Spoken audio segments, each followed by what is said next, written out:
4월 26일 수요일입니다. 민수기 18장 21절로 32절입니다. 내가 이스라엘의 11조를 레위 자손에게 기업으로 다 주어서 그들이 하는 일 곧 회막에서 하는 일을 감나니 이후로 이스라엘 자손이 회막에 가까이 하지 말 것이라 죗값으로 죽을까 하노라.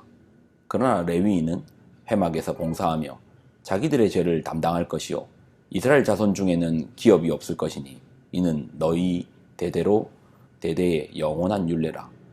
이스라엘 자손이 여호와께 거제로 드리는 11조를 레위인에게 기업으로 주었으므로 내가 그들에 대하여 말하기를 이스라엘 자손 중에 기업이 없을 것이라 하였노라.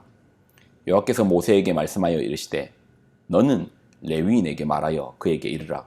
내가 이스라엘 자손에게 받아 너희에게 기업으로 준 11조를 너희가 그들에게서 받을 때에 그 11조의 11조를 거제로 여호와께 드릴 것이라.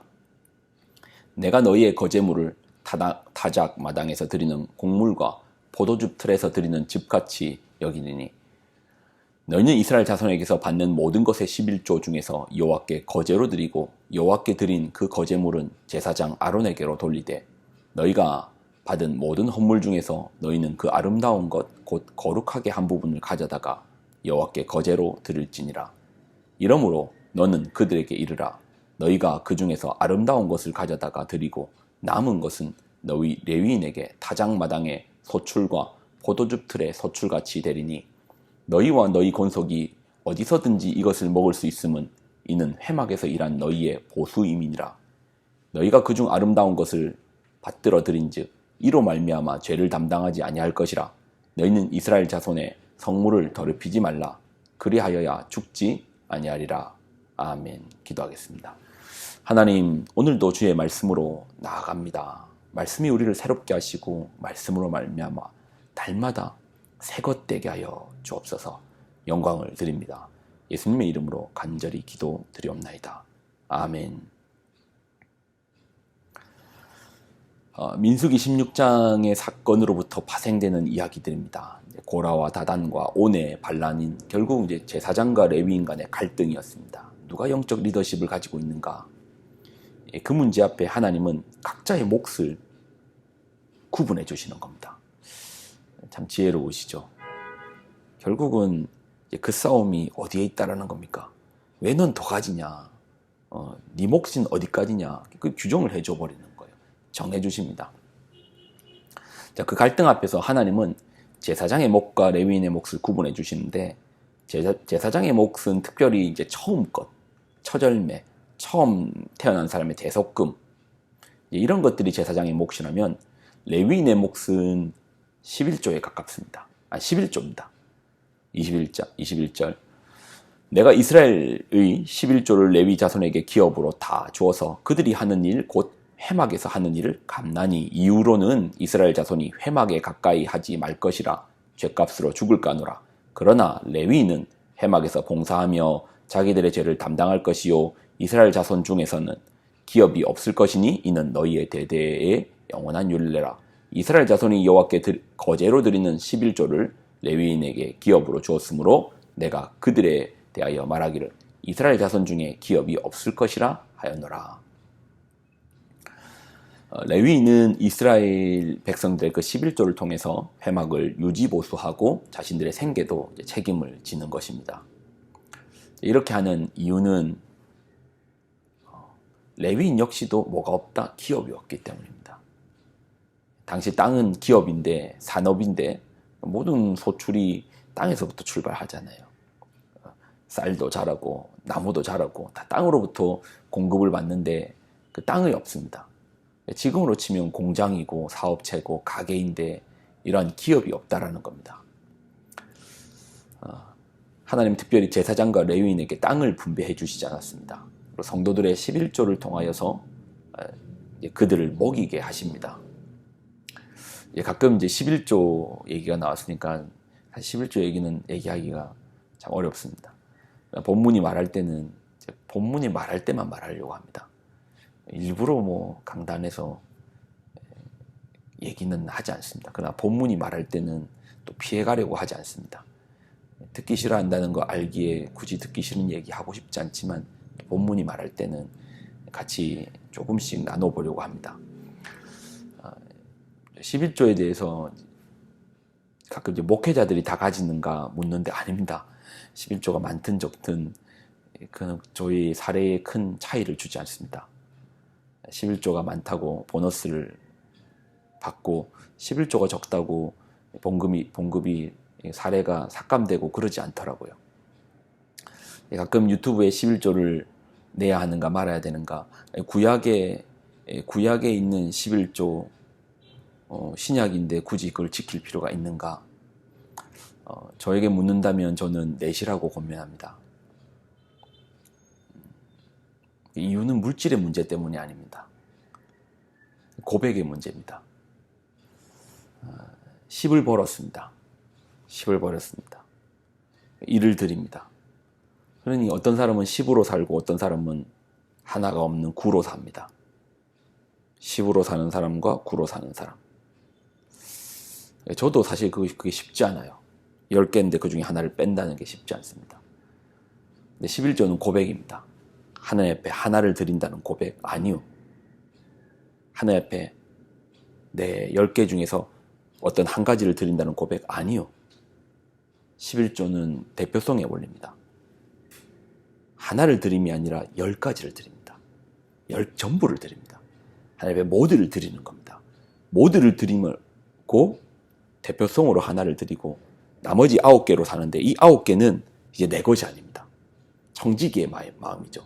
하나님의 것을 가지고 산다, 살아낸다 라는 의미입니다. 쉬운 고백 아니죠. 아니, 내가 10개 벌었는데 내 건데 내 의지로 산다와 하나님의 것을 가지고 하나님의 뜻을 가지고 산다, 다르죠. 삶의 태도가 다른 것이죠. 그리고 한번 생각해 볼까요? 또 11조는 일종의 욕심의 브레이크입니다. 물질에 대한 욕심, 세상에 많은 욕심이 있겠지만 그 중에서도 물질에 대한 욕심, 돈에 대한 욕심만큼 무서운 욕심이 어디 있습니까? 그것 때문에 살인도 나던데요. 형제 간의 의도 끊던데요. 가족 간의 의도 끊기던데요. 부자 관계도 끊기던데요. 특별히 우리의 욕심에 브레이크가 없습니다. 그런데 그 욕심 중에서도 가장 강력한 돈에 대한 욕심 앞에 브레이크가 있겠습니까? 없습니다. 여러분, 자동차가 너무나 크고 성능도 좋습니다. 너무나 잘 달립니다. 근데 한 가지 부족한 게 있어요. 브레이크가 없습니다. 속도가 200km, 300km 나가는데 브레이크가 없습니다. 여러분 타시겠습니까? 안 타겠죠. 우리 안에 있는 돈에 대한 욕심은 마치 엑셀만 있고 브레이크가 없는 욕심과 같습니다. 브레이크입니다. 브레이크입니다. 하나님 앞에 드림으로 산다? 브레이크입니다. 그리고 이런 질문도 가끔 하시더라고요. 11조 어차피 하나님 앞에 드리는 건데 그 11조로 좋은 데 쓰면 안 됩니까? 저 사람에게 돕고 싶은데 이거 11조인데 저 사람 너무 가난한데, 저 사람 너무 힘든데, 아니 교회를 짓는데 저 하나님 일이잖아요. 성도를 먹이는데 또 보면 가난한 사람을 먹이는데 제 11조를 그쪽으로 봉사하는 데 써도 되지 않을까요? 왜 꼭 교회에만 내야 됩니까? 그렇게 써도 되지 않을까요?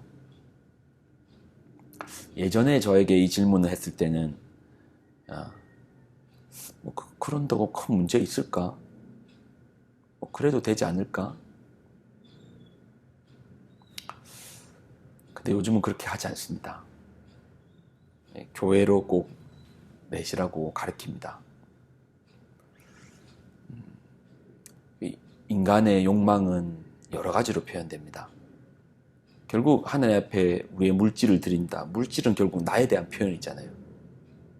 가치의 표현이고 나를 드린다는데 결국 그 물질로 자신의 드러냄, 이렇게 사용함으로 자기의 드러냄으로 한다면 또 다른 욕망이 우리 안에서 움틀 것입니다. 결국 신앙이 우리에게 가리키는 길은 자기 부인의 길입니다. 내가 부인되어지는 자리. 내가 나로 드러나는 것이 아니고 나는 부인되고 하나님만 드러나는 자리. 나의 물질을 가지고 내가 드러내는 자리, 봉사했고 좋은 일도 했고 또 때론 그거로 교회를 짓기도 하고 또 가난한 성도들을 돕기도 하고 어차피 하나님의 것인데 그렇게 쓰면 되지 않습니까? 근데 우리의 내면의 깊은 자리에 한번 질문하여 보십시오. 그 속에 나를 드러내려고 하는 욕망이 혹여 있는지 없는지.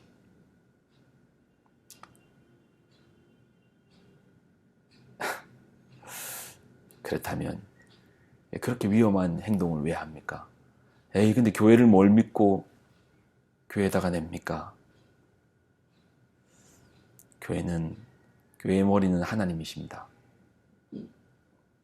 우리 주님께서 우리 교회의 주권자, 우리 왕이십니다. 사람 아닙니다. 사람이 왕이 아닙니다. 그렇게 보일 수 있지만 결국 우리의 믿음은, 우리의 교회는 하나님이 주인 되신다라는 분명한 고백으로 시작되지 않습니까? 그 고백 앞에 인정하고 나아가는 것이죠. 나머지는 믿음의 영역이지 않겠습니까? 언제나 말해도 쉽지 않은 영역입니다. 저도 쉽지 않습니다. 여러분도 마찬가지겠죠. 그러나 이 땅을 우리가 살면서 하나님의 것입니다 인정하고 청지기로 산다. 그 말은 하나님께 속하여 하나님 앞에 쓰임받는다는 거 아닙니까? 내 물질을 가지고 나로 사는 것이 아니고 하나님 앞에 쓰임받는다. 의미가 있죠. 의미가 있습니다. 기도하겠습니다. 하나님, 참으로 어려운 말씀입니다. 그러나 순종하고 믿음으로 나아갈 때 또 복이 되는 말씀입니다. 우리에게 믿음을 더하셔서 복이 되는 말씀으로 우리가 붙들려 살게 하여 주옵소서. 영광을 드립니다. 예수님의 이름으로 간절히 기도 드리옵나이다. 아멘.